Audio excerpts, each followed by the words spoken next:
네, 오늘 우리 레위기 11장 1절부터 47절까지 이 본문으로 음식에 대한 정결과 부정이라는 제목으로 말씀을 같이 듣기 원합니다. 원래 저는 이제 본문을 정해 놓으면 다 같이 처음부터 이제 끝까지 읽는 것을 좋아하는데요. 47절 다 읽을까 집에서 이제 고민하다가 성도님들이 많이 이제 힘들어 하시겠다 생각해서 마지막 그 4절만 읽었습니다. 꼭 앞에 부분 1절부터 43절까지 집에 가서 한번 꼭 읽어 보시면 좋을 것 같습니다. 이제 2023년도가 얼마 남지 않았습니다. 이 얼마 남지 않은 시간에 이제 저희가 레위기 11장에 들어왔는데요. 이제부터는 조금 더 쉽지 않은, 그러니까 지금까지도 어려웠지만 레위기 11장부터는 더 우리가 이해하기 어려운 본문으로 들어가게 됩니다. 그리고 요즘 저희가 새벽에는 욥기를 묵상하고 있죠. 23년도가 이제 얼마 남지 않은 이 시기에 우리가 말씀을 더 깊이 묵상하고 더 많은 질문을 갖고 보내면서 얼마 남지 않은 이 시기를 잘 보낼 수 있겠다, 이런 생각이 들었습니다. 왜냐하면 이 레위기와 욥기 쉽지 않거든요. 성경에서 쉽지 않은 그 대표적인 성경 중에 손에 꼽을 것 같아요. 레위기와 욥기. 그런데 저희가 이제 2023년도를 잘 마무리할 수 있겠다, 더 말씀으로 머리 아프면서 잘 보낼 수 있겠다, 이런 생각이 듭니다. 이제 제가 이런 말을 하는 이유가 이제 저도 어렵기 때문인데요. 그래도 저희가 이제 포기하지 않고, 저만 포기하지 않으면 되는지 모르겠어요. 네, 그런데 포기하지 않고 이제 레위기 11장부터 이제 고민하면서 차근차근 같이 보길 원합니다. 이제 레위기 11장부터 16장까지는 한 단락으로 볼 수가 있는데요. 11장부터는 이제 새로운 단락입니다. 그래서 11장부터 16장까지는 정결법에 대해서 우리에게 이야기해주고 있습니다. 레위기 전체가 이제 27장인데 이것을 세 가지로 나누자면, 첫 번째 1장부터 10장까지는 제사법에 대해서 이야기하고 있습니다. 그래서 저희가 이제 1장부터 10장까지 보면서 뭐 번제, 소제, 화목제, 속건제, 속죄제, 그다음 뭐 제사장에 대해서 그 제사법에 대해서 알려주고 있고 뭐 이런 것들을 보았죠. 그리고 오늘부터 볼 11장부터 16장까지는 정결법에 대해서 이야기하고 있습니다. 마지막으로 17장에서 27장까지는 성결법을 이제 중점적으로 이야기하고 있죠. 이제 그 중에서 저희는 두 번째인 정결법에 이르렀습니다. 이제 11장부터 16장까지는 계속해서 거룩한 것과 속된 것, 정결한 것과 부정한 것을 이야기하고 있는데요. 그래서 오늘 11장에 보면 음식에 대해서 이야기하고 있고, 12장은 출산에 관련돼서 부정을 다루고 있고, 13장, 14장까지는 피부병이나 곰팡이에 대해서 이야기하고 있습니다. 그리고 15장은 각종 유출병, 16장은 속죄일에 대해서 이야기하고 있는 게 이제 저희가 볼 한 단락의 내용입니다. 이제 우리가 이제 이 정결법을 보면서 계속 생각해야 되는 것이 있다면, 성과 속, 그러니까 거룩한 것과 속된 것, 또 부정한 것과 정결한 것들을 우리가 이제 계속 생각하면서 읽어 나가야 됩니다. 그러니까 거룩한 것과 속된 것을 볼 때 그 자체로 거룩한 것은 없습니다. 그러니까 이게 무슨 의미냐면, 거룩은 하나님으로부터 오기 때문입니다. 그러니까 예를 들어 모세가 하나님을 만난 곳이 산인데 이 산 자체가 거룩한 것이 아닙니다. 하나님이 이 산에 임재하시기로 선택한 장소이기 때문에 그 장소가 거룩한 산이 되는 것이죠. 그러니까 이처럼 우리가 거룩한 것과 정결한 것, 부정한 것, 속된 것을 생각할 때 그 자체로 거룩한 것은 없다. 하나님이 선택하셨기 때문에 거룩한 것이고, 하나님이 구별해 놓으시고 구분해 놓으셨기 때문에 이것이 거룩한 것이다 라는 생각이 있어야 됩니다. 그래서 레위기에서 거룩한 영역에 있는 것들이 있다면 우리가 잘 알고 있다시피 성막, 하나님께 바쳐진 제물, 제사장 등이 있습니다. 그러면 우리는 이제 거룩의 기본이 무엇인가 알아야 하는데요. 거룩의 기본이 무엇이냐면 분리됨입니다.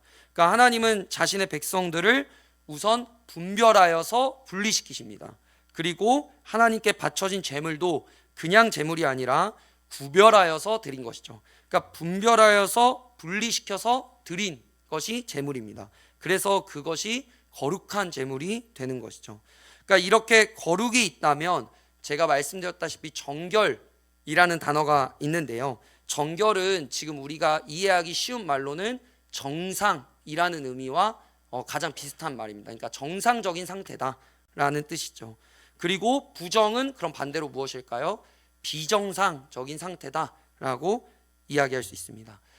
지금까지 잘 따라오고 계신데요. 졸리지 않으시죠? 네. 졸리시면 이렇게 외투를 벗으셔야 됩니다. 네. 그 거룩과 그 거룩하지 않은 것이 있는데 거룩과 거룩하지 않은 것 중에 여기서 이제 뭐가 있냐면 정결과 부정이 여기 있는 것입니다. 거룩과 거룩하지 않은 것. 그럼 여기서 정결과 부정.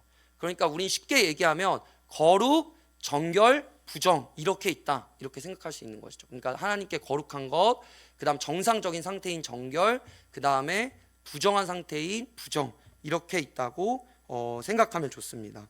여기서 우리가 중요하게 생각해야 될 것은 간단하게 세 가지가 있는데 첫 번째는 대부분의 사물들은 이 세 가지 상태 중에 어느 하나에 고정되어 있는 것이 아닙니다. 그러니까 거룩한 물건이 있다면 이게 영원히 거룩한 물건은 아닙니다. 이것이 부정한 것에 대인다면 어떻게 되냐면 부정한 물건이 되고 여기서 정결의식을 치르면 정상 상태인 정결한 물건이 되고 여기서 제사법을 치르게 된다면 거룩한 물건이 되는 것입니다. 그러니까 어느 하나에 속해 있다고 거기에 영원히 있는 것은 아니라는 것이죠. 그래서 저희가 먼저는 이제 레위기에서 거룩과 정결과 부정이 있다는 것을 알아야 합니다. 두 번째는 부정은 전이가 된다는 것을 우리가 기억해야 됩니다. 그렇기 때문에 오늘 우리가 레위기 11장을 볼 때 시체를 만지면 안 된다는 것 중 이유가 그것이 가장 큰 이유입니다. 왜냐하면 부정은 옮기 때문이죠.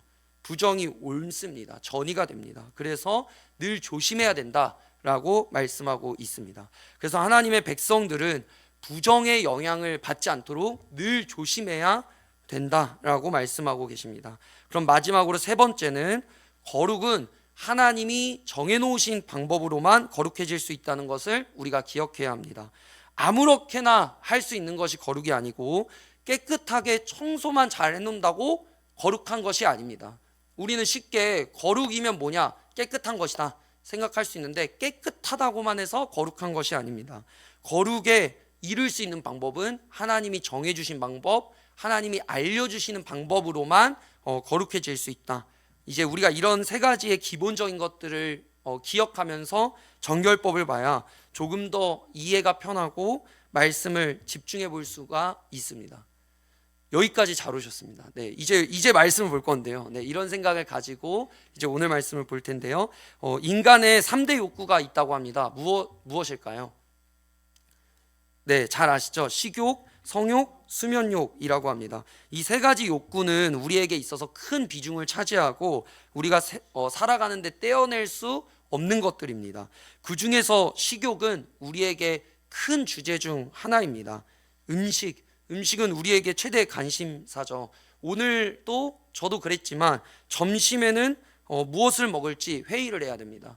그리고 저녁은 점심에 무엇을 먹었는지 생각하면서 그것과 맞추거나 아니면 그것을 피하면서 뭐 정반대 음식을 먹거나 우리는 그렇게 생각하면서 살아가죠. 그리고 어떤 사람이 어떤 음식을 좋아하는지 또 어떤 음식을 못 먹는지 또 요즘 사람들은 어떤 음식을 좋아하는지도 우리는 관심을 갖습니다. 그래서 뭐 어떤 음식이 인기가 많은지 생각하면서 찾아다니면서 먹어보기도 하죠. 그래서 요즘은 그 마라탕이 유행했다가 탕후루라고 이렇게 과일을 설탕에 이렇게 막 녹여서 먹는 건데 혹시 아시나요? 네. 그런 것들이 유행입니다. 네. 그리고 한국 사람들은 이제 대식가가 많습니다. 많이 먹기도 하고 자주 먹기도 합니다. 그러니까 우리가 잘 인식하지 못해서 그럴 수도 있는데 우리가 보는 대부분의 TV 프로그램이나 이제 유튜브 채널들 같은 걸 보면 많은 그 방송의 부류가 있는데 가장 많은 게 그 먹는 거죠. 먹는 방송이 인기가 많습니다. 어떤 사람이 막 많이 먹는 걸 우리는 많이 구경하기도 하고 좋아하기도 하고 신기해하기도 합니다. 이렇게 사람에게 중요한 것이 음식인데 오늘 레위기 11장을 보니까 하나님께서 음식에 대해서 그 규례를 주십니다. 법을 주시죠. 그 법이 무엇인가 하면서 보니까 어떤 것은 먹고 어떤 것은 먹지 말라라고 하시는 것입니다. 그러니까 정결한 짐승과 부정한 짐승을 나누어 주십니다. 11장에 보면 낙타, 토끼, 돼지는 못 먹습니다. 왜냐하면 굽이 갈라져야 되고 색임질을 할 수 있는 동물을 먹을 수 있기 때문에 그렇습니다. 물고기는 마음대로 먹을 수 있나요? 그렇지 않죠. 지느러미와 비늘이 있는 것만 먹을 수 있습니다. 지느러미와 비늘이 없다면 어떤 물고기도 먹을 수 없습니다. 새는 먹을 수 있는 것이 많지 않은데요. 거의 다 먹을 수 없지만 먹을 수 있는 것이 까다롭게 정해져 있습니다. 곤충도 그렇죠. 그렇다면 우리는 이 레위기, 현재 레위기를 보면서 오랫동안 공통적으로 사람들이 할 수 있는 질문을 하게 되죠. 무엇이죠? 예, 그렇죠. 저는 성도님들의 마음을 다 읽을 수 있습니다. 이게 도대체 어떤 기준에서 분류되어진 것인가? 그러니까 왜 돼지는 못 먹고 소는 먹을 수 있는가? 왜 물고기는 지느러미와 비늘이 있는 것만 먹을 수 있는가? 뭐 이런 질문들입니다. 이 질문들은 오래되어진 질문이기 때문에 그거에 대한 제시되어 온 답들이 있는데요. 완전하지는 않지만 크게 네 가지의 답들이 있다고 합니다. 첫 번째는 임의적 기준입니다. 임의적 기준은 무엇이냐면 구분의 기준이 오직 하나님에게만 알려져 있다는 것이죠. 그러기에 하나님은 이런 구분을 통해서 이제 우리의 순종을 보시려는 것이다 라고 말합니다. 그런데 이런 해석은 이제 이론이나 해석이라기보다는 이제 포기에 가깝다라는 말을 하기도 합니다. 두 번째는 제의적 기준인데요. 제의적 기준은 어떤 것이냐면 어떤 짐승이 부정한 것으로 분류된 것은 그 당시에 다른 종교, 이방 종교 제사에 사용되어졌기 때문에 부정한 것으로 분류되었다라고 말하는 것입니다. 이 주장은 옛날부터 고대로부터 제기되어 왔다고 합니다. 그리고 고고학적으로 볼 때 다른 종교, 이방 종교의 제사에서 돼지가 사용된 것을 확인하기도 했다고 합니다. 그러나 이 두 번째 의견에는 어떤 문제가 있냐면요. 레위기에 나오는 소와 양과 염소 등도 주변 다른 이방 제사에 사용되어져 있다는 것입니다. 그러기에 왜 돼지만 그런지는 우리가 설명하기가 어렵습니다. 세 번째는 위생적인 기준입니다. 이 주장도 예전부터 많이 나온 이야기인데요. 이제 우리가 근대로 들어오면서 위생에 관심이 많아지면서 그와 동시에 집중되었던 의견 중 하나입니다. 이제 고대 근동에서는 날씨도 덥고 탈이 날 확률도 높고 그 다음에 감염이나 다칠 위험이 컸기 때문에 위생적인 기준으로 정결한 것과 부정한 것을 나눈 것이다 라는 견해입니다. 그런데 이 견해에도 문제가 있는데요. 그건 무엇이냐면 정결하다고 말한 짐승들이 꼭 위생적으로 정결한 것은 아니다 라는 것이죠.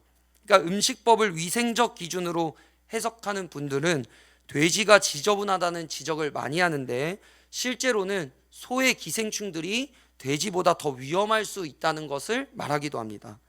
그렇기 때문에 이 근거가 이제 탄탄하지 않은 건데, 또한 어떤 짐승은 원래부터 위생학적으로 정결하고 깨끗했다면 하나님의 창조가 처음부터 정결한 것과 부정한 것을 나눈 것이냐, 이런 이야기를 하기도 하죠.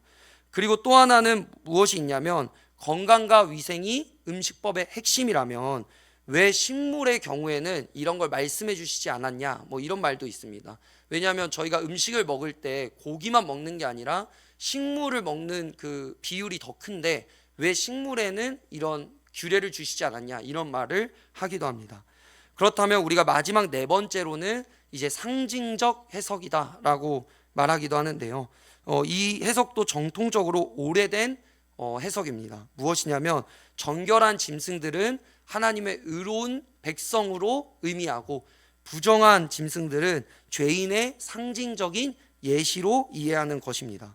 그런데 이 해석도 너무 자의적인 해석이다. 그러니까 내가 귀에 걸면 귀걸이고 코에 걸면 코걸이다, 이런 의견들을 받고 있습니다.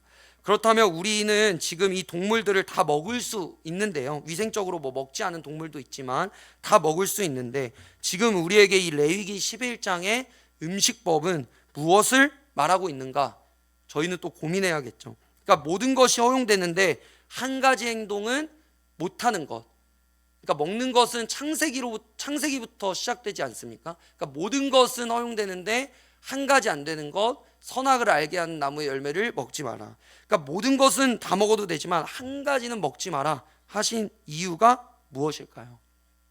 그러니까 금지 명령이 가지고 있는 의미는, 금지가 있다는 것은 우리가 인생의 모든 것을 결정할 수 있는 존재가 아니라는 것을 의미하기도 합니다.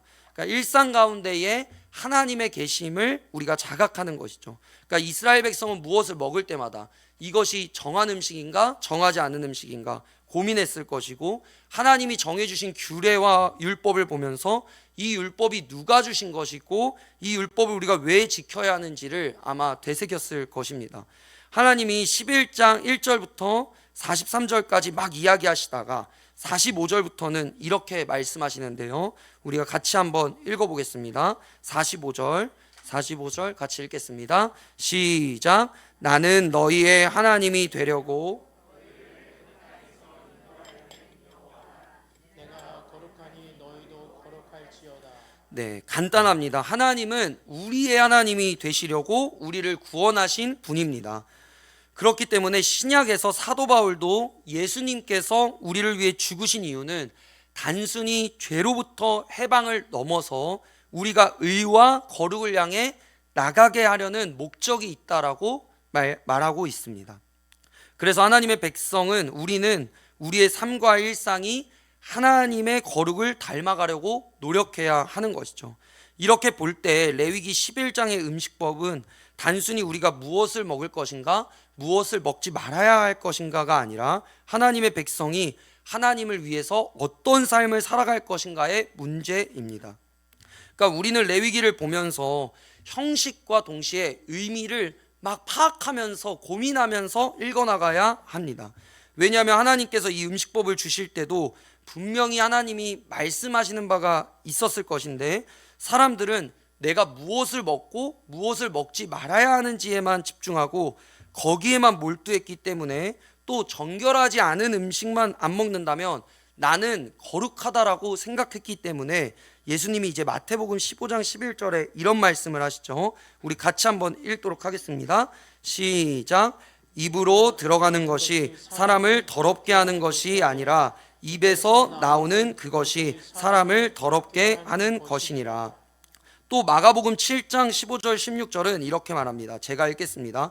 무엇이든지 밖에서 사람에게로 들어가는 것은 능히 사람을 더럽게 하지 못하되 사람 안에서 나오는 것이 사람을 더럽게 하는 것이니라 하시고, 그러니까 이때까지도 사람들은, 아니 현재도 유대인들은 이 음식법을 지키기 위해 애씁니다. 이제 코셔라는 음식법을 지키고 있는데요, 돼지고기, 그 다음에 비늘이 없는 어류, 그 다음에 육류와 유제품을 동시에 먹지 않으려고 이 코셔라는 마크가 붙어있는, 아니면 또는 찍혀있는 음식법을 지금도 지키고 있습니다. 그러니까 우리는 형식을 중요하게 생각해야 합니다.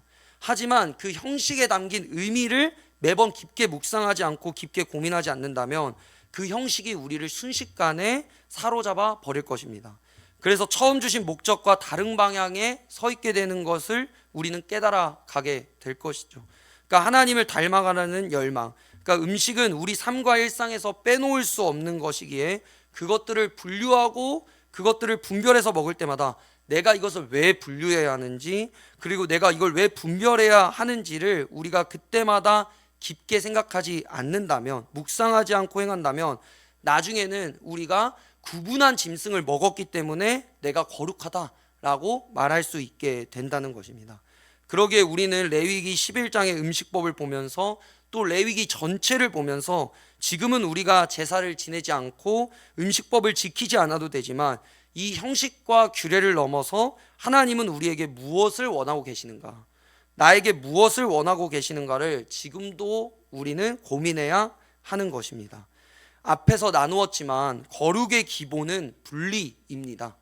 구별이라고도 할 수 있겠죠. 우리 삶이 레위기 11장을 보면서 구별되는 부분이 있어야 되고 분리되는 것이 있어야 됩니다. 그러기에 우리는 사도 바울이 고린도전서 10장에 말하는 것처럼 먹든지 마시든지 무엇을 하든지 다 하나님의 영광을 위해서 하는 우리가 되어야 할 것입니다. 우리가 먹을 때도 나의 만족과 기쁨이 있어야겠죠. 나의 만족과 기쁨이 있어야겠지만 그것을 위해서만 먹는 것이 아니라 내가 이 음식을 먹음으로써 살아가게 되는데 내가 무엇을 위해 살아가야 하는지, 내가 어떤 것을 위해 살아가야 하는지도 우리는 생각해야 한다는 것입니다. 우리가 어떤 일을 할 때 나의 즐거움도 있어야 하고 나의 휴식도 있어야 되지만 나의 즐거움과 휴식이 있어야 되는 근본적인 원인은 우리가 건강하게 계속 살아가기 위함 아니겠습니까? 그럼 우리가 건강하게 즐겁게 살아갈 때에 어떤 목적을 가지고 살아가야 하는가를 우리가 늘 고민해야 하고 늘 돌아봐야 한다는 것입니다. 마지막으로 우리가 또 형식에만 집중한다면 하나님의 일을 방해하는 사람이 될 수 있다는 것을 기억해야 합니다. 우리는 사도행전에 베드로가 고넬료라는 이방인의 집에 가 하나님의 복음을 전하러 가는 이야기를 기억합니다. 그러니까 고넬료라는 하나님을 믿는 신실한 이방인이 있었죠. 그래서 고넬료가 기도하고 있었는데 하나님이 이 고넬료라는 이방인에게도 그 복음을 전해주고 싶으셨던 것입니다. 그래서 베드로에게 유대인인 베드로에게 베드로가 기도하고 있을 때 환상을 보여주시죠. 그런데 그게 무슨 환상인지 보니까 큰 그릇이 있었는데 오늘 레위기 11장에 나오는 부정한 동물들이 막 담겨져 있는 것입니다. 그러면서 하나님이 음성을 들려주시죠. 이것을 먹어라. 그랬더니 베드로가 뭐라고 하죠? 하나님, 저는 한 번도 이 깨끗하지 않은 동물을 먹은 적이 없습니다. 그랬더니 하나님께서 내가 깨끗하다고 하는 것을 너가 더럽다고 하지 마라. 이것을 먹어라라고 3번을 보여주십니다. 그리고 베드로가 있을 때 이방인인 고넬료 집에 가게 되고 거기서 복음을 전하고 그 고넬료에게도 방언이 임하고 그 고넬료에게도 세례가 주어짐을 우리가 볼 수 있습니다. 그러니까 우리가 이 말씀을 보면서 우리가 형식에만 매달린다면, 오늘도 우리가 음식법을 보면서 내가 돼지는 먹지 말아야 되는가? 뭔가 이런 생각을 하면서 형식에만 매몰린다면 우리는 하나님께서 말씀하실 때 때로는 그것 때문에 하나님의 일을 방해하는 자들이 될 수 있음을 꼭 기억해야 됩니다. 그래서 우리는 늘 형식과 의미를 같이 묵상하며 행해야 하는 것을 기억하시길 바랍니다. 오늘 말씀을 마무리하면서 오늘 음식법을 보면서 먼저는 이 율법을 주신 것은 다시 한번 우리에 대한 하나님의 은혜가 얼마나 큰지를 우리가 기억할 수 있는 역할을 해줍니다. 왜냐하면 하나님께서 자신의 백성들을 구별하시고 구분하셔서 하나님의 백성답게 살려면 이 법을 주신 것이기 때문입니다. 그리고 두 번째는 정결한 것과 부정한 것이 있다는 것을 우리가 알게 되면서 하나님의 자녀된 우리는 정결한 것, 거룩한 것을 끊임없이 추구해야 됨을 기억해야 합니다. 왜냐하면 하나님께서 정결한 것과 부정한 것을 구분해 놓지 않으셨다면 우리는 무엇이 정결하고 무엇이 정결하지 않은 것인지 알 수가 없습니다. 그런데 정결한 것과 부정한 것은 꼭 존재한다는 것을 우리가 기억하고 우리 삶 가운데에 우리가 많은 것을 추구해야겠지만 거룩을 계속 추구해야 된다는 것을 기억하기 원합니다. 마지막으로는 우리가 의미를 빼먹은 채 형식에만 집중한다면 하나님의 뜻과 멀어지고 하나님이 행하시는 일을 방해하는 사람이 될 수 있다는 것을 기억하길 원합니다. 그래서 늘 우리가 예배 때마다 하는 모든 순서들, 또 곧 절기들이 많이 다가오거든요. 추수감사절, 그 다음에 성탄절, 또 우리가 새해도 다가오는데 그 형식과 의미를 다 묵상하면서 하나님 앞에 진정으로 나아가는 저와 여러분이 되기를 소원합니다. 우리 함께 이 시간 나 주님의 기쁨 되길 원하네 찬양하면서 주님 앞에 나아가길 원합니다.